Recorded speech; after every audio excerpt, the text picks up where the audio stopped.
Irmãos queridos, bom dia! Nós estamos agora dando início a mais uma análise do Catecismo de Heidelberg e gostaria de chamar a sua atenção nessa manhã para a pergunta de número 16, importantíssima, que diz assim: por que o mediador deve ser homem verdadeiro e justo? Porque é esse que faz a ponte entre a criatura e o Criador, entre o pecador e o Deus Santo, tem que ser um humano e sem pecado. O sentido da palavra justo é aquele que vive uma vida de adesão à lei, aquele que passa pelo crivo da lei, aquele que cumpre as exigências da lei.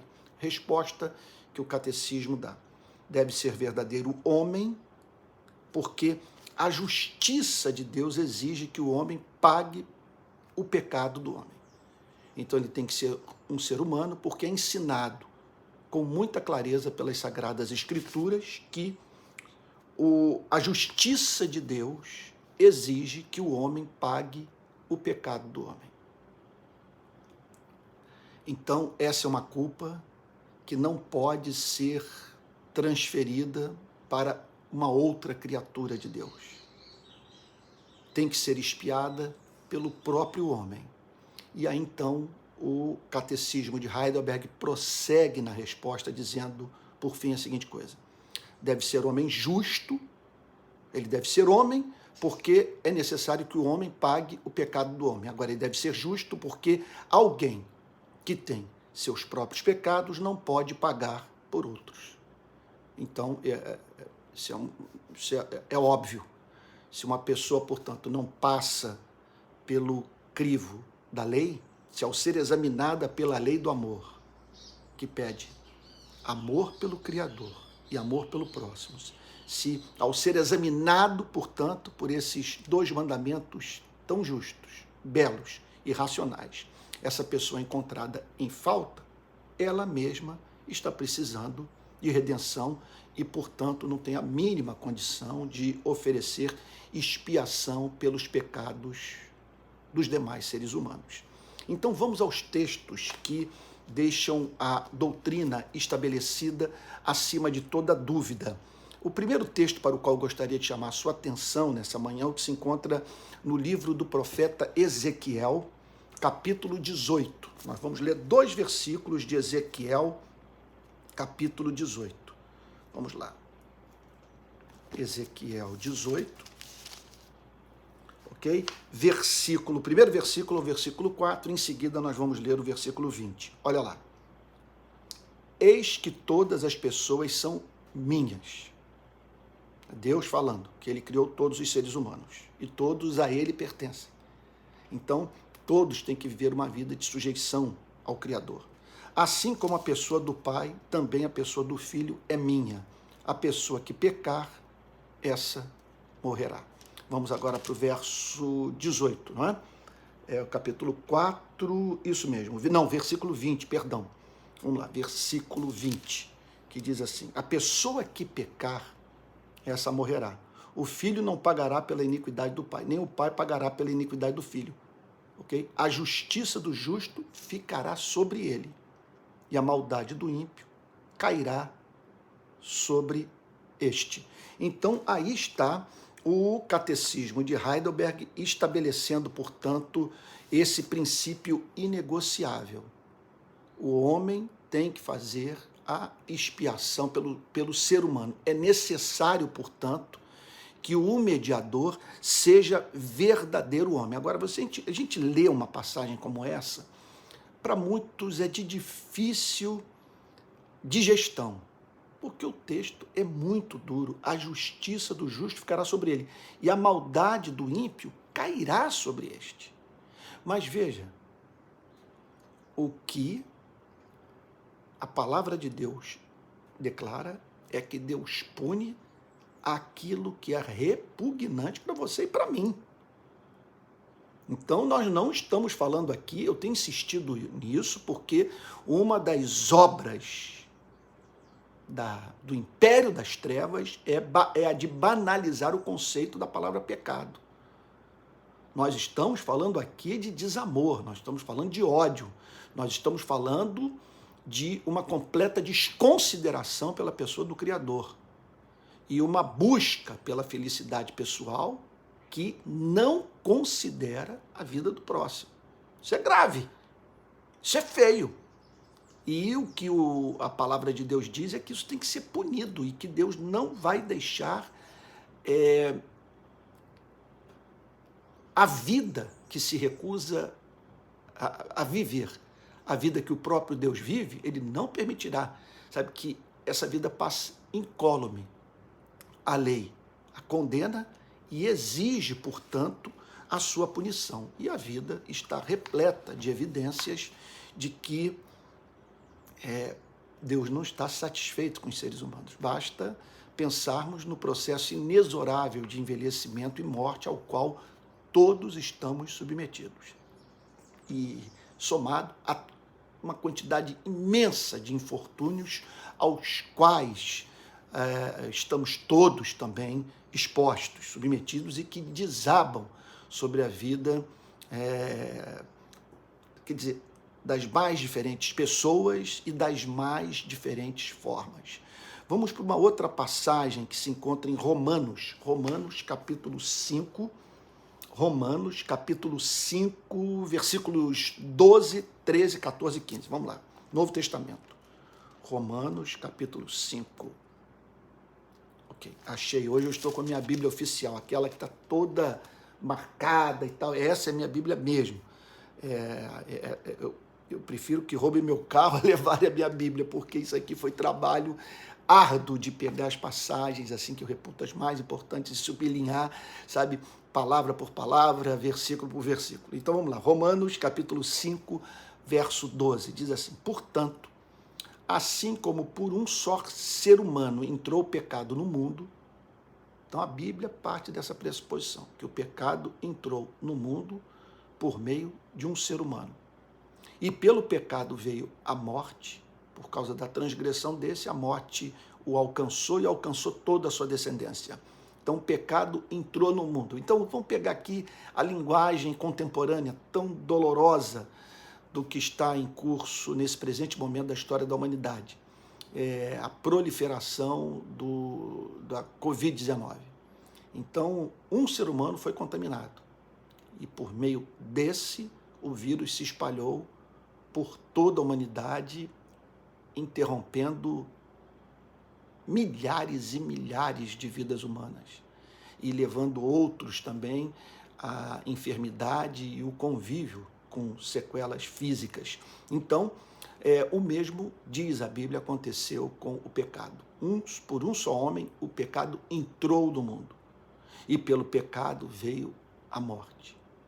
Pelo pecado veio a morte, porque é inimaginável que o Criador conviva ad eternum, pacificamente, com a exploração do homem pelo homem, a mentira, o homicídio, sabe, a traição e por aí vai.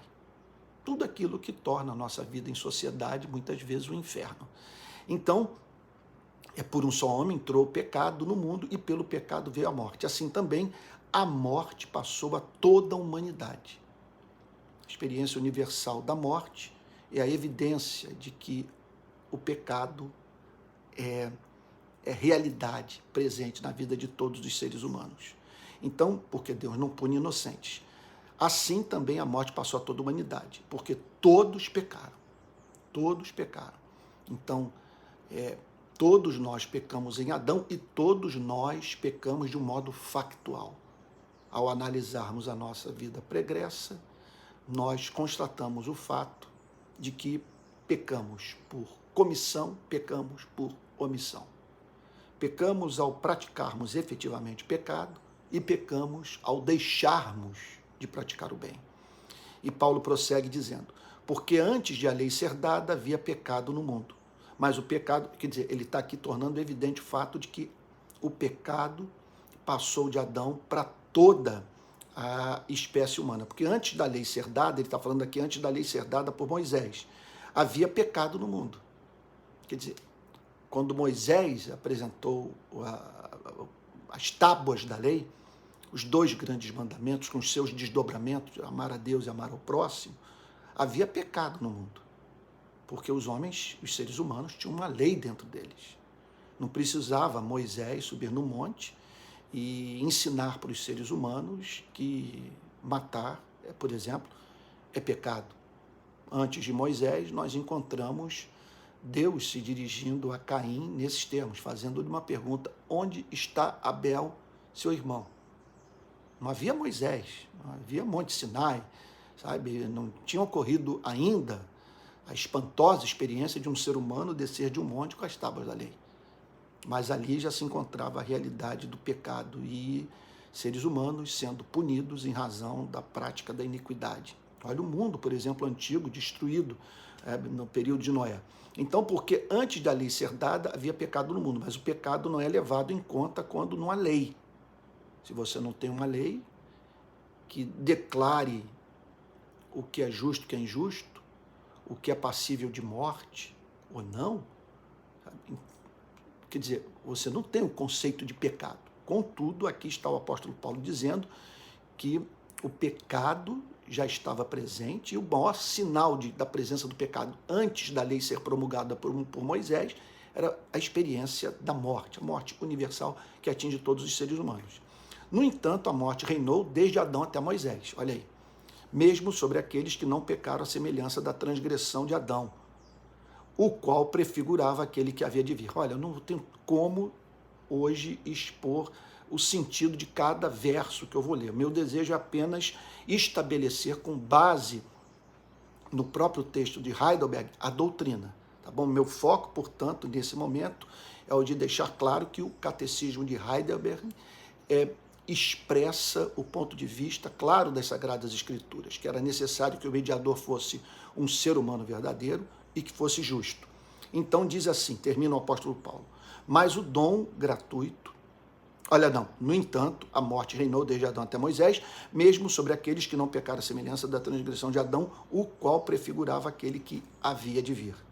Mas o dom gratuito não é como ofensa, porque se muitos morreram pela ofensa de um só, muito mais a graça de Deus e o dom pela graça de um só homem, Jesus Cristo, foram abundantes sobre muitos. Então, outra passagem para a qual eu gostaria de chamar a sua atenção é Hebreus capítulo 7, versos 26 e 27. Vamos lá, Hebreus capítulo 6, versos 26 e 27. Olha lá.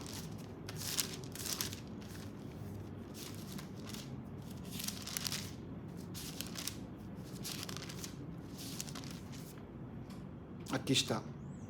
Hebreus, repito, vamos lá, capítulo 7, versos 26 e 27. Diz assim: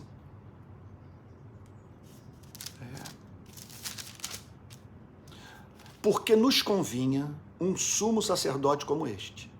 Era necessário que nós tivéssemos um sumo sacerdote, alguém que fizesse a conexão da criatura morta nos seus pecados com o Criador Santo.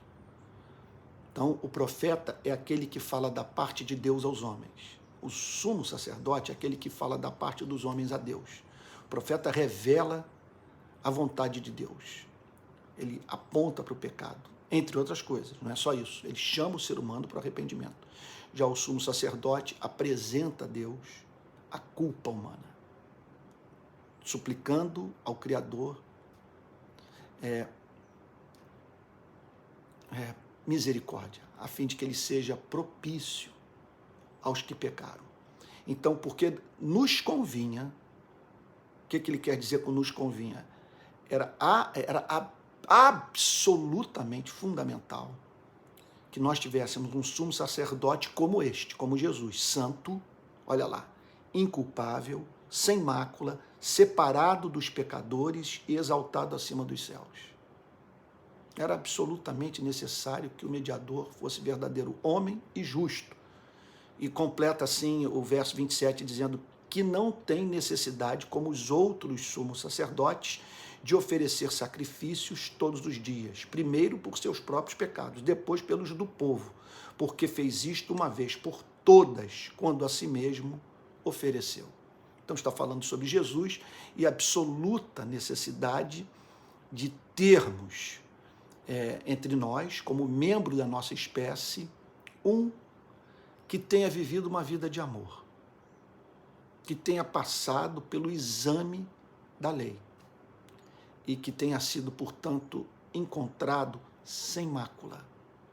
Só um, na história da humanidade, conseguiu passar por esse exame do amor.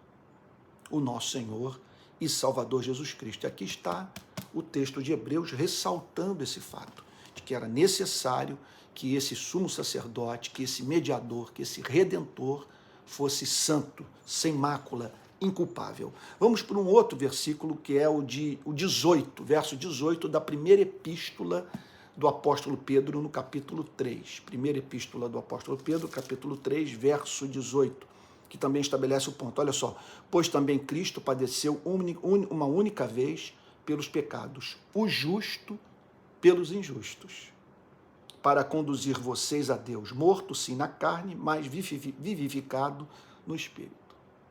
Quer dizer, o nosso Pai, primeiro ser humano, considerou Deus arbitrário, violou a vontade de Deus, menosprezou aquele que o criara e para ele preparara um jardim dentro do qual ele pudesse viver, em plena comunhão com o Criador, podendo falar com ele pessoalmente, sem intermediários. Então ele virou as costas para o seu Criador e atraiu desgraça para si e para toda a sua descendência. O que as Sagradas Escrituras ensinam é que veio um outro Adão. Um que, no inferno, não mais no jardim, mas em meio à perseguição dos homens, os ataques mais cruéis e determinados de Satanás, viveu em amor. Nós o encontramos dizendo, por volta de meio-dia, no poço de Jacó: a minha comida consiste em fazer a vontade daquele que me enviou e realizar a sua obra. Nós não conseguimos dizer isso. Os nossos pais não foram capazes de fazer uma declaração como essa. Ele fez. Por isso, da mesma maneira que pela desobediência de um a morte passou para todos, pela obediência de um a vida se tornou acessível a todos. E assim fomos habilitados a, juntamente com ele nessa vida, ainda que de modo imperfeito, dizer: a nossa comida também consiste em fazer a vontade daquele que nos enviou e realizar a sua obra. Então, vamos agora para a segunda pergunta do dia. Por que o mediador, que é a pergunta de número 17, deve ser ao mesmo tempo verdadeiro Deus? Por que além de homem e homem justo, ele tem que ser verdadeiro Deus? Resposta do Catecismo de Heidelberg. Veja que nós não estamos aqui diante de uma análise racionalista da doutrina. O Catecismo de Heidelberg está apresentando as próprias razões das Sagradas Escrituras para essas exigências. Então, por que ele tem que ser Deus? Porque somente sendo Deus verdadeiro, ou verdadeiro Deus, ele pode suportar como homem, olha só, o peso da ira de Deus e conquistar e restituir para nós a justiça e a vida. Vamos tentar entender o que o Catecismo está dizendo.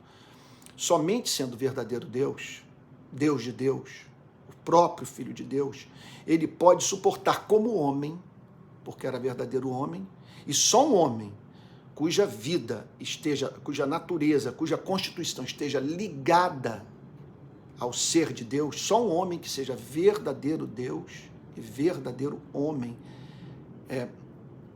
veja só, é capaz de suportar o peso da ira de Deus.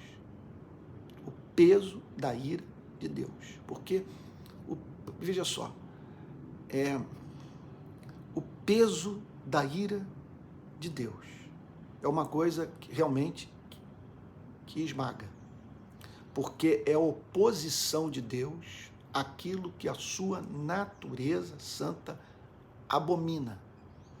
É a ira de Deus dirigida para seres que pecaram de modo deliberado e consciente.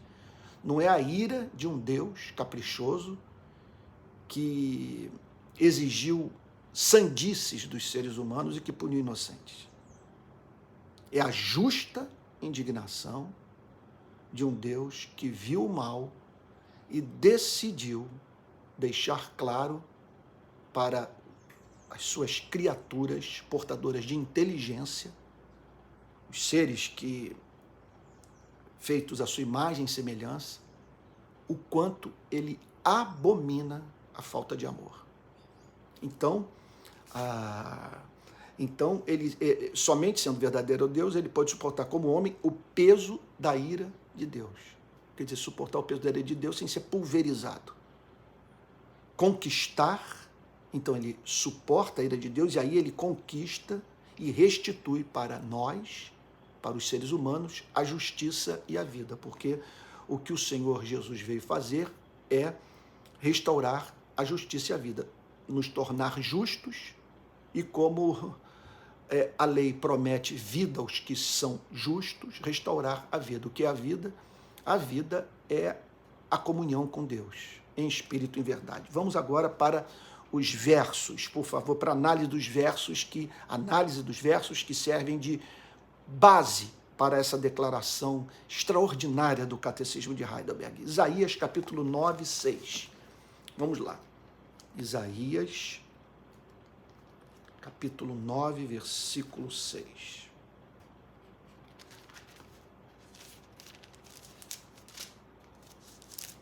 Olha lá. Porque um menino nos nasceu, um filho se nos deu, o governo está sobre os seus ombros, e o seu nome será Maravilhoso Conselheiro, Deus Forte, Pai da Eternidade, Príncipe da Paz. Aqui está Isaías profetizando que o mediador, o rei de Israel, o Redentor, seria verdadeiro Deus. Olha ainda Romanos capítulo 1, versículo 4. Vamos agora para o Novo Testamento. Romanos 1, 4. Diz assim: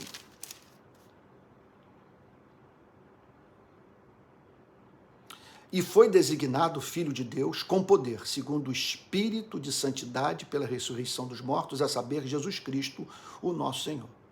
Ele é Filho de Deus e, por ser Filho de Deus, ele é Deus também. Da mesma maneira que os filhotes dos gatos são gatos, os filhotes dos cachorros são cachorros, e os filhos dos seres humanos são humanos, Filho de Deus é Deus também. É isso que a Bíblia nos ensina. Então ele foi designado Filho de Deus com poder, segundo o Espírito de santidade pela ressurreição dos mortos. Quer dizer, essa filiação eterna foi vista, foi declarada, foi manifestada como tal na sua ressurreição. Hebreus capítulo 1, versículo 3. Vamos agora lá para o final do Novo Testamento.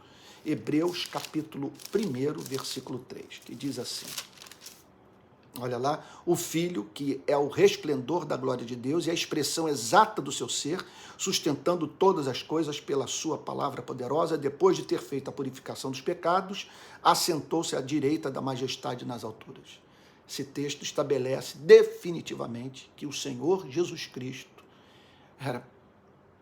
não era apenas um ser humano, que ele era portador da natureza divina também.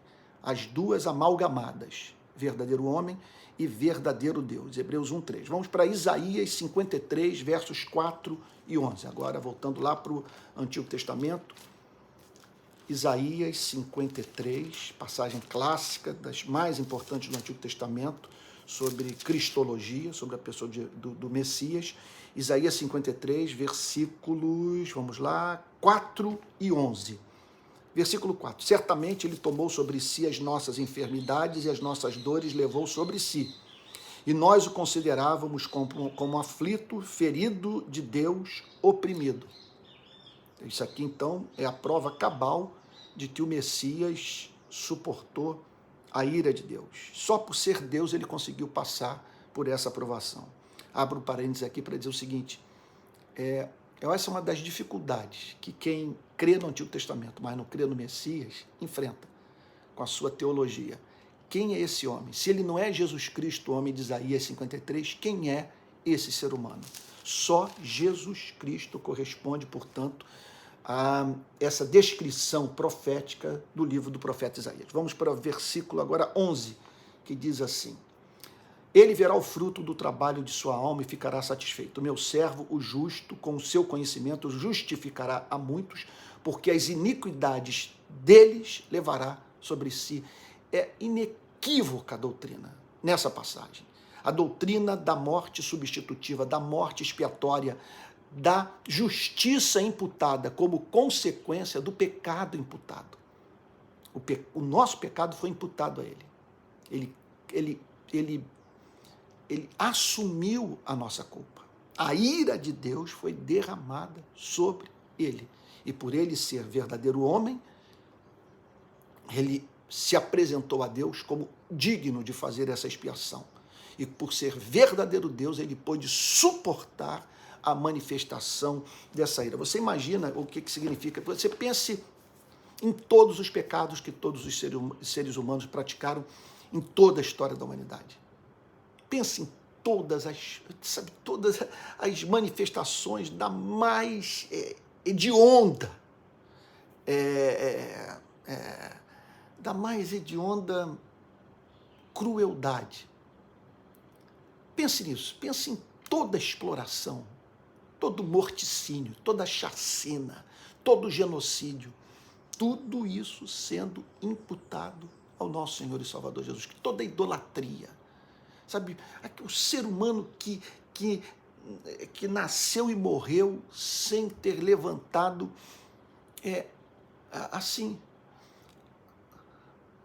uma frase de adoração, sem ter se dirigido a Deus uma única vez na sua vida, sabe, para expressar a sua gratidão por ter sido criado pelo Criador único e mantido vivo pela sua graça. Então tá aí, vamos agora para Deuteronômio 4, 24. Deuteronômio capítulo 4, versículo 24. Quero dizer que eu fico muito grato, eu estou de férias, mas eu fico muito grato, eu tenho como verdadeiro privilégio poder separar esse pedaço das minhas férias para me dedicar aos irmãos que amam a verdade. Saber que eu estou sendo assistido por gente que quer conhecer a doutrina e que se submete a uma comunicação como essa, que não é um TikTok. Isso aqui, trabalho exaustivo de nós irmos às Sagradas Escrituras, checarmos a doutrina no catecismo, depois irmos à Bíblia, a fim de nos certificarmos se o que foi ensinado corresponde à realidade dos fatos, passa pelo crivo da revelação. Isso é um trabalho cansativo, mas é de fundamental importância para o nosso amadurecimento, da nossa compreensão teológica. E eu fico feliz de poder, de todo o meu coração, de poder atender essa demanda de pessoas que, de fato, amam a Bíblia. Então, Deuteronômio capítulo 4, verso 24. Vamos lá. Diz assim: porque o Senhor, o Deus de vocês, é fogo consumidor, é Deus zeloso. Quem é capaz de suportar essa ira? Quem? Sabe? Quem é capaz de passar por esse fogo consumidor, sabe, sem ser destruído? Vamos ainda para o Salmo 130, versículo 3. Salmo 130, versículo 3, que diz assim: se tu, Senhor, observares iniquidades, quem, Senhor, poderá escapar? Quem poderá escapar do seu juízo? Quem sobreviverá? E Jesus foi tratado como se fosse iníquo, porque ao assumir a nossa culpa, a lei lidou com ele como se ele tivesse participado do genocídio, da chacina, da exploração, sabe? Tivesse ignorado a dor do próximo, tivesse banalizado a própria pessoa do Criador. Sabe? Vamos ainda para duas outras passagens finais na análise da pergunta de número 17. Atos capítulo 20, versículo 28. Atos capítulo 20, verso 28. Diz assim: cuidem de vocês mesmos e de todo o rebanho, no qual o Espírito Santo os colocou como bispos. Está se dirigindo aqui à liderança da igreja. Para pastorearem a igreja de Deus. Meu Deus, que responsabilidade. A qual ele comprou com seu próprio sangue. Duas doutrinas muito importantes estão presentes nesse verso. A primeira delas é que Deus deu sua vida, que Cristo deu sua vida pela igreja. Então, a gente está falando aqui de uma expiação que foi eficaz na vida daqueles pelos quais Cristo morreu, o seu povo. Segundo lugar, a passagem nos ensina com absoluta clareza que quem deu a vida pela igreja foi o próprio Deus, na pessoa do seu único filho. Não há nada mais lindo no universo do que isso. Deus desviar a sua ira do homem e a trazer para si mesmo, punindo os nossos pecados nele, na pessoa do seu único filho. Só revelação do alto para que o homem possa conceber essa espécie de Deus, essa espécie de justiça, essa espécie de redenção. E vamos agora para João 3,16. O que diz? Porque Deus amou o mundo de tal maneira que deu o seu Filho unigênito, para que todo aquele que nele crê não pereça, mas tenha a vida eterna. Pergunta de número 18. Mas quem é esse mediador que ao mesmo tempo é verdadeiro Deus, homem verdadeiro e justo? Quem é esse, portanto, que cumpre essas três demandas? Deus, verdadeiro homem e sem pecado. O catecismo responde de modo triunfal: nosso Senhor Jesus Cristo. Tem para mim que o teste para sabermos se somos crentes ou não é esse: nosso Senhor Jesus Cristo. Essa declaração o comove. Pensar nele comunica doçura à sua alma. Então, nosso Senhor Jesus Cristo, que nos foi dado graciosamente para completa salvação e justiça.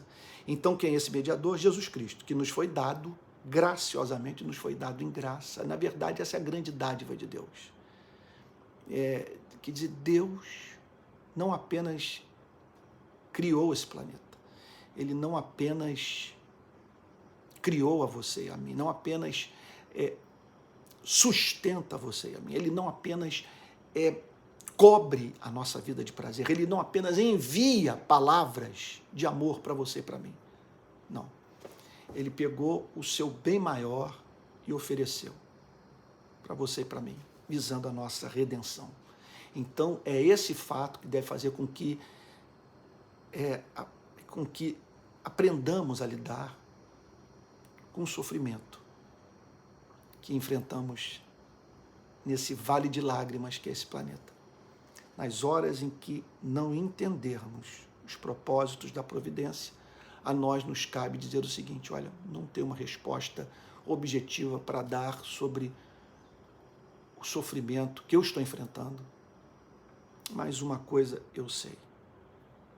Essa é a minha grande pressuposição. Quem deu o seu único filho por amor a mim não pode estar brincando com a minha vida. Então Deus prova o seu próprio amor para conosco pelo fato de Cristo ter morrido por nós, sendo nós ainda pecadores. Então, ele foi dado graciosamente, porque nós não merecíamos, Deus não tinha nenhuma obrigação de nos redimir. Esses dias o meu filho Pedro estava lembrando isso. Nós ficamos assim, indignados de pensar assim, em Deus separando alguns para essa redenção, morrendo por estes e garantindo a sua redenção. Agora, é impressionante também nós observarmos um outro fato, sabe? Que é a repugnância que nos causa quando vemos um juiz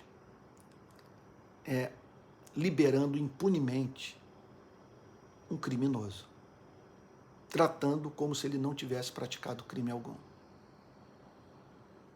Então, nós estamos diante desse escândalo que Deus lidou com criminosos, não levando em consideração os seus crimes, cobrindo os pecados desses criminosos com o sangue do seu próprio Filho. E eu vou te dizer uma coisa, eu não teria hoje nenhuma esperança para a minha vida se não fosse esse sangue derramado. Nele eu me refugio, especialmente quando o inferno se levanta para me trazer à memória todas as minhas imperfeições. E olha, e travar esse diálogo com o diabo é interminável.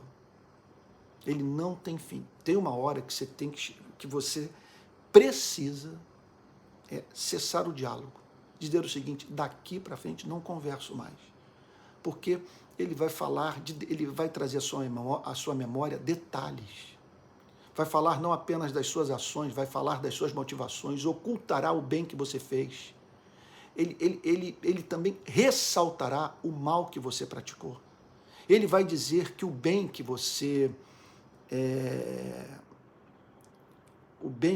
praticou foi motivado pelo pecado. Ele vai avultar a sua culpa, dizendo que o pecado que você praticou era inadmissível diante das oportunidades que você teve de praticar o bem, que por isso não há esperança para você. E aí ele entra no campo das motivações. E pronto, sabe? O que você fez, o que você não fez, o que você poderia ter feito, o inferno. Aí nessas horas, o que nos cabe é dar a resposta que silencia o inferno inteiro. O sangue de Jesus Cristo, Filho de Deus, me purifica de todo pecado. Então, ele nos foi dado graciosamente para a completa salvação e justiça. Jesus veio para nos salvar e imputar a sua justiça a nós. Então, vamos aqui para os textos que ressaltam o ponto. João, capítulo 1. João, Evangelho de João, capítulo 1. Vamos lá. João, capítulo 1, versos 1 e 14. No princípio era o verbo estava com Deus e o verbo era Deus. Então, aí o texto dizendo com muita clareza que há uma pluralidade de pessoas na divindade. O verbo era Deus, mas o verso 1 do capítulo 1 declara que o verbo era separado, veja só, de Deus. Nós estamos, portanto, diante de um monoteísmo radical, mas que ao mesmo tempo ensina uma pluralidade de pessoas na divindade. E aí o verso 14 declara: e o verbo se fez carne, aquele que estava com Deus, objeto do deleite de Deus, o amado de Deus, o Filho de Deus, se fez carne. Isso aqui é a coisa mais linda de toda a Bíblia. Nada mais lindo na história da humanidade foi declarado. E habitou entre nós, cheio de graça e de verdade, e vimos a sua glória, glória como do unigênito do Pai, o único gerado eternamente pelo Pai. Vamos para João 14:6. Vamos lá. João, Evangelho de João, capítulo 14, versículo 6.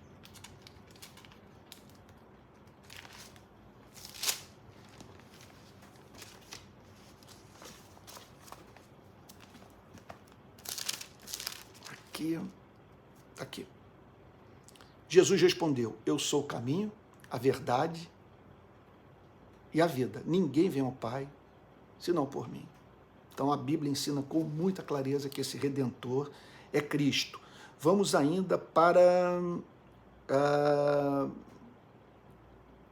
Romanos, capítulo 9, versículo 5. Romanos, capítulo 9, versículo 5, que diz assim: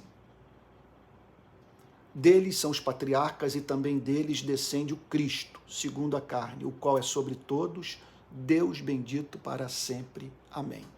Então, mais uma passagem que nos fala da divindade de Cristo. Veja 1 Timóteo, capítulo 3, verso 16.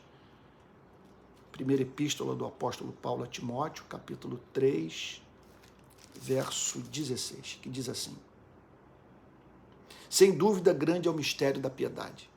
Aquele que foi manifestado na carne, foi justificado em espírito, visto pelos anjos, pregado entre os gentios, crido do mundo, recebido na glória.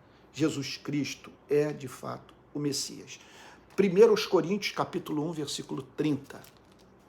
1 Coríntios, capítulo 1, versículo 30. Vamos lá.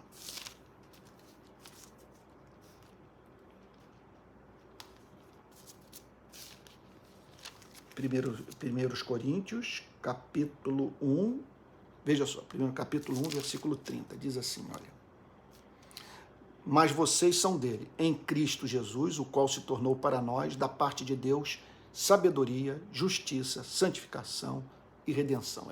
A minha tentação é comentar todos esses versos que nós estamos lendo, mas não dá. Eu estou usando os versículos apenas para estabelecer o ponto.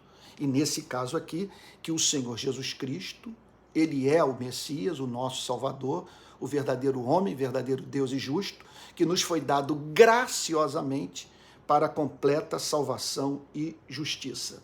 Vamos para 2 Coríntios, capítulo 2, 2 Coríntios, capítulo 2, 2 Coríntios, capítulo 5, verso 21. Olha lá, 2 Coríntios, capítulo 5, verso 21, que diz assim: aquele que não conheceu o pecado, Deus o fez pecado por nós. Coisa linda. Ele não conheceu o pecado, mas Deus o tratou como se fosse pecador. Deus o fez pecado por nós. Lindo demais. Para que nele fôssemos feitos justiça de Deus. Para que Deus pudesse nos tratar como se fôssemos justos. E assim cumprir com justiça em nossas vidas todas as promessas que a sua palavra faz para a vida dos justos. Os justos são o deleite de Deus, são a menina dos olhos do Criador. Aos justos pertence o reino dos céus. Os justos têm suas orações ouvidas. Mas quem é justo? O que vive uma vida de amor, uma vida de conformidade à lei, o que honra a Deus, o que ama ao Criador e ao próximo. Estamos perdidos. Ninguém é justo. Mas em Cristo somos tornados justos, porque nele nós cumprimos a lei. Nele nós pagamos pelos nossos pecados. E agora, portanto, Deus lida conosco como se... É isso mesmo. A lei dissesse para ele. Na verdade, é um diálogo dele, que não tem nada externo a ele que prescreva o que ele deve fazer. Sabe? Mas o que a lei diz é o seguinte: esse servo teu pagou pelos seus pecados. Ele está unido a Cristo, ele é corpo de Cristo. E ele cumpriu a lei em Cristo. E agora ele deve ser objeto desse amor redentor e da concessão de todas as bênçãos que são prometidas àqueles que vivem uma vida de conformidade à lei, os justos. Isso tudo é muito lindo. Vamos agora para a última pergunta do dia, pergunta de número 19. Como você sabe disso? Sabe disso o quê? Que o Senhor Jesus Cristo nos foi dado graciosamente para a completa salvação e justiça. Ora, olha que resposta linda do Catecismo de Heidelberg. Pelo Santo Evangelho. Eu sei que Jesus é o Messias pelo Santo Evangelho. Eu sei pelo Santo Evangelho que o próprio Deus, de início, revelou no paraíso. Então, o Evangelho já é encontrado no livro de Gênesis, no capítulo 3, verso 15. Então, eu sei disso porque Deus revelou essas verdades no paraíso. Depois mandou anunciá-lo pelos santos patriarcas e profetas e o prefigurou através dos sacrifícios e das outras cerimônias do Antigo Testamento. Finalmente o cumpriu por seu único filho. Então vamos aos pontos. Primeiro, como que eu sei que ele é o Messias? Primeiro, ele foi prometido lá no Éden. E nós vamos ver o verso que fala sobre isso. O Evangelho, portanto, sempre houve Evangelho nesse planeta. Sempre. Sempre os seres humanos viveram num mundo no qual a mensagem do Evangelho já havia sido comunicada. Então, pelo Santo Evangelho, que o próprio Deus de início revelou no paraíso. Depois mandou anunciá-lo pelos santos patriarcas e profetas. Nós encontramos, portanto, esse Evangelho sendo anunciado pelos patriarcas, lá cujas histórias, cujas biografias nos são descritas pelo Pentateuco, e os profetas. Então, aqueles que, tempos depois, como Isaías, como Jeremias, como Ezequiel, que foram levantados por Deus para chamarem a atenção do povo para o cumprimento da lei, e não apenas isso. Chamar a atenção do povo para aquela espécie de fé prospectiva, capaz de olhar para o amanhã, para as promessas que Deus fez para a vida dos seus eleitos. E a principal delas é que ele enviaria o Messias para a redenção dos pecadores. Então, e o prefigurou, diz o Catecismo de Heidelberg, através dos sacrifícios e das outras cerimônias no Antigo Testamento. Os sacrifícios e aquelas cerimônias do Antigo Testamento eram de natureza profética, apontavam para o Messias que viria. E, finalmente, o cumpriu por seu único filho, até que o Messias se manifestou e, portanto, todas as promessas do Antigo Testamento referentes ao Salvador se cumpriram. Vamos, então, para a análise dos versos e já nós vamos terminar a aula de hoje. Vamos lá. Gênesis, capítulo 3, versículo 15. Vamos lá. Gênesis,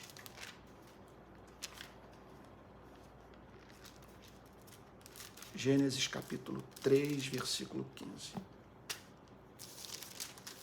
Diz assim: porém, inimizade entre você e a mulher, entre a serpente e a mulher, entre a serpente e os seres humanos, entre o diabo e a humanidade, e entre a sua descendência e o descendente dela. Olha só, e o descendente dela. Haveria uma inimizade entre a serpente e alguém que nasceria da mulher. Este lhe ferirá a cabeça e você lhe ferirá o calcanhar. Os teólogos são unânimes em dizer que o Evangelho está contido nessa declaração. Aqui Deus declara o Evangelho, dizendo que da descendência da mulher viria um que esmagaria a cabeça da serpente, que tornaria a serpente inoperante na vida dos eleitos. E não apenas isso, que ao ferir a cabeça da serpente, ele sairia ferido também. Essa obra aconteceu na cruz do Calvário, quando ali ele despoja os principados e potestades, todo o seu poder, e os humilha, e surpreende o cosmos com o seu amor, mas sai ferido. Então, ele é ferido porque as hostes do inferno ali se levantam contra o nosso Salvador. Fomos, portanto, curados pelas suas feridas. Gênesis capítulo 12, versículo 3. Olha só, nós estamos vendo aqui, en passant, as promessas do Antigo Testamento referentes à vinda do Salvador. Olha lá, Gênesis capítulo 12, versículo 3, que diz assim: abençoarei aqueles que o abençoarem. Deus se dirigindo a Abraão. E amaldiçoarei aquele que o amaldiçoar. Porque quem o amaldiçoar estará indo de encontro o meu plano de, através da sua vida, abençoar a humanidade. Em você serão benditas todas as famílias da terra. Quer dizer, em Abraão, a partir da descendência de Abraão, a humanidade seria abençoada. Vamos ainda para Gênesis 22, 18. Quer dizer, a promessa da vinda do Messias nos patriarcas. Gênesis 22, 18. Na sua descendência serão benditas todas as nações da terra, porque você obedeceu a minha voz. Então, da descendência de Abraão viria um que abençoaria a humanidade. Então, aí está a promessa do Messias no Antigo Testamento, ok? Na vida dos patriarcas. Vamos agora dando um salto para Isaías 42. Isaías, capítulo 42, vamos lá.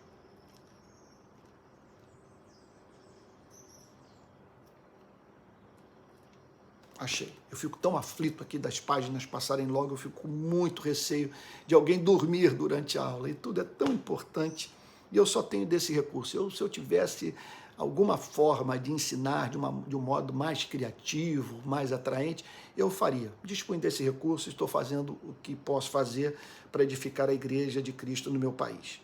Isaías 42, 1 a 4. Perdão, Isaías 42, é isso mesmo, de 1 a 4, diz assim: eis aqui o meu servo, a quem sustenho, o meu escolhido, em quem a minha alma se agrada. De quem ele está falando? Pus sobre ele o meu espírito, ele promulgará o direito para os gentios. Não clamará, não gritará, nem fará ouvir na praça sua voz. Não esmagará a cana quebrada, nem apagará o pavio que fumega. Com fidelidade promulgará o direito. Não desanimará, nem será esmagado, até que estabeleça na terra a justiça, e as terras do mar aguardarão a sua doutrina. Sem a mínima dúvida que essa passagem aqui representa uma profecia referente à vinda do Messias. E mais adiante, no Novo Testamento, é declarado que essa passagem é uma passagem profética referente à vida do nosso Senhor e Salvador Jesus Cristo. E se essa pessoa aqui não é Jesus Cristo, quem ela é? Me mostre na história para quem nós podemos olhar e dizer, não, na sua vida se cumpriu Isaías capítulo 42. Vamos agora para Jeremias capítulo 23, versos 5 e 6. Jeremias capítulo 23, versos 5 e 6. Diz assim, olha que coisa linda. Eis que vem dias, diz o Senhor, em que levantarei a Davi um renovo justo. E, como rei que é, reinará, agirá com sabedoria e executará o juízo e a justiça na terra. Nos seus dias Judá será salvo, Israel habitará seguro. E este será o nome pelo qual será chamado: Senhor, justiça nossa. Mais uma promessa agora nos profetas. Mais uma promessa referente à vinda do Messias. Vamos agora para uma outra passagem, Atos capítulo 3, versos 22 a 24. Vamos para o Novo Testamento. Atos capítulo 3, de 22 a 24. Diz assim: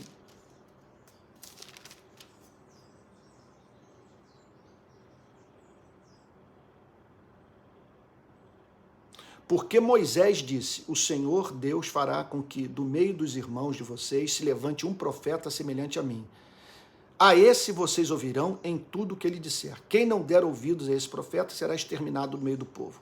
E todos os profetas, a começar com Samuel, assim como todos os que falaram depois dele, também anunciaram estes dias. Vocês são os filhos dos profetas e da aliança que Deus estabeleceu com os pais de vocês, dizendo a Abraão, na sua descendência serão abençoadas todas as nações da terra. E aí completa a passagem na pregação do apóstolo Pedro, dizendo, tendo, pois, ressuscitado o seu servo, enviou primeiramente a vocês para abençoá-los, no sentido de que cada um abandone as suas maldades. Então está aí o texto, mais um texto, provando que a vinda do Messias foi profetizada pelo Antigo Testamento, e aqui sendo confirmada pelo apóstolo Pedro. Atos capítulo 10, verso 43. Atos capítulo 10, versículo 43. Vamos lá. Diz assim: dele todos os profetas dão testemunho de que, por meio do seu nome, todo aquele que nele crê recebe remissão de pecados. Então, como eu sei que Jesus Cristo é o verdadeiro Deus, verdadeiro homem e justo, que é o único Salvador, porque o Evangelho ensina. O ensinou no paraíso, ensinou nos patriarcas, ensinou nos profetas, ele foi prefigurado nas cerimônias e nos sacrifícios do Antigo Testamento e, por fim, ao assumir a forma humana, manifestou plenamente essa provisão de Deus para o pecado dos seres humanos. Vamos aqui para Hebreus capítulo 1, verso 1. Hebreus 1, verso 1, que diz assim, olha lá. Antigamente, Deus falou muitas vezes e de muitas maneiras aos pais pelos profetas, mas nesses últimos dias nos falou pelo Filho, a quem constituiu herdeiro de todas as coisas e pelo qual também fez o universo. O Filho de Deus, que é o resplendor da glória de Deus e a expressão exata do seu ser, sustentando todas as coisas pela palavra poderosa, pela sua palavra poderosa, depois de ter feito a purificação dos pecados, assentou-se à direita da majestade nas alturas, tendo se tornado tão superior aos anjos quanto herdou mais excelente nome do que eles. Então o Evangelho nos ensina isso, que Jesus Cristo é o Messias e que no Antigo Testamento os servos de Deus viviam na base, na força, na esperança de uma fé prospectiva, olhavam para o Messias que haveria de vir. No Novo Testamento, nós vivenciamos uma fé retrospectiva, nós olhamos para trás para o Messias que veio. Vamos agora para um outro texto, nós já vimos aqui Hebreus, vamos lá, Hebreus, capítulo 1, Hebreus 10, vamos lá, para Hebreus 10, versículo 1 e versículo 7, diz assim: ora, visto que a lei é apenas uma sombra dos bens vindouros, não a imagem real das coisas, nunca consegue aperfeiçoar aqueles que se aproximam de Deus com os mesmos sacrifícios que ano após ano continuamente eles oferecem. Olha só, isso é muito claro. Olha o verso 4. Porque é impossível que o sangue de touros e bodes remova pecados. Então aquele regime sacrificial todo do Antigo Testamento tinha como objetivo preparar o mundo para a vinda do Messias. Vamos aqui para Hebreus verso 7 agora, capítulo 10, verso 7, que diz assim: por isso, ao entrar no mundo, Cristo disse: sacrifício e oferta não quiseste, mas preparaste um corpo para mim. Ok? Não te agradaste de holocausto e de oferta pelo pecado. Então eu disse: eis aqui estou. No rolo do livro está escrito a meu respeito: estou aqui para fazer, ó Deus, a tua vontade. Jesus Cristo é o Messias. Romanos 10, 4. Romanos, capítulo 10, versículo 4, que diz assim: porque o fim da lei é Cristo, para a justiça de todo aquele que crê. Mais uma passagem que fala de Jesus. Vamos para, como Messias, vamos para Gálatas, capítulo 3, versículo 24. Gálatas, capítulo 3, versículo 24, que diz assim: de maneira que a lei se tornou o nosso guardião para nos conduzir a Cristo, a fim de que fôssemos justificados pela fé. Então a lei nos faz desejar Cristo, nos faz anelar por Cristo, nos torna dependente de Cristo. E Cristo é o verdadeiro homem, verdadeiro Deus e justo, é o nosso Redentor, proclamado assim pelo Evangelho. Vamos agora para mais um texto, Gálatas capítulo 4, versos 4 e 5, que dizem assim: mas quando chegou a plenitude do tempo, Deus enviou o seu Filho, nascido de mulher, nascido sob a lei, para resgatar os que estavam sob a lei, a fim de que recebêssemos a adoção de filhos. É muito evidente que a Bíblia declara que Jesus Cristo é o Messias. Então, nós vamos parar por aqui. Eu espero que você tenha sido muito abençoado nessa manhã. Nós estabelecemos hoje mais um pilar, porque aqui nós estamos lidando com os fundamentos do cristianismo. E o grande pilar é esse, nos ensinado, portanto, por esses textos do Catecismo de Heidelberg, que nós precisávamos de um Redentor que fosse verdadeiro Deus e verdadeiro homem. Porque ele deve ser verdadeiro homem, porque a justiça de Deus exige que o homem pague o pecado do homem. Deve ser homem justo, porque alguém que tem seus próprios pecados não pode pagar por outros, sabe? Não pode pagar pelo pecado de outros. Porque somente sendo verdadeiro Deus, ele pode suportar como homem o peso da ira de Deus, conquistar e restituir para nós a justiça e a vida. Nosso Senhor Jesus Cristo nos foi dado graciosamente para completa salvação e justiça. E, por fim, sabemos disso tudo por meio do Evangelho, do Santo Evangelho que o próprio Deus, de início, revelou no paraíso. depois mandou anunciá-lo pelos santos patriarcas e profetas e o prefigurou através dos sacrifícios e das outras cerimônias do Antigo Testamento. Por isso que João Batista disse: eis o Cordeiro de Deus que tira o pecado do mundo. E finalmente ele o cumpriu essas promessas na vinda do seu único filho. Então, que Deus o tenha abençoado nessa manhã e até o próximo domingo.